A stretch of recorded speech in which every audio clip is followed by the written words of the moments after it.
नमस्कार मंडळी, आपण आजच्या व्हिडिओमध्ये बघणार आहोत की भेंडीची भाजी कशी बनवायची। मी ते भेंडी घेतली आहे, त्याला स्वच्छ धुवून घेतलं। त्यानंतर ते 3 ते 4 कांदे आणि हिरवी कोथिंबीर घेतली आहे। भेंडीला असं मागून पुढून कट करून घ्यायचं। त्यानंतर कढईमध्ये मी तेल टाकले।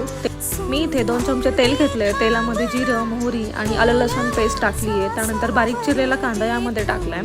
कांदा परतून झाला की त्यामध्ये हळद, मीठ आणि धना पावडर टाकला आहे। त्याचबरोबर इथे सुहाणाचा 2 चमचे लाल तिखट मी इथे टाकून घेतले। तुम्ही लाल तिखट आणि मीठ तुमच्या चवीनुसार इथे वापरू शकता। त्यानंतर व्यवस्थित कांदा परतून घ्यायचा आहे। कांदा व्यवस्थित लालसर झाला की त्यामध्ये आपण भेंडी टाकून घ्यायची। मी भेंडी अशी गोलाकाराची कट करून घेतली। तुम्ही भेंडी तेलामध्ये फ्राय करून घ्यायचं आहे व्यवस्थित।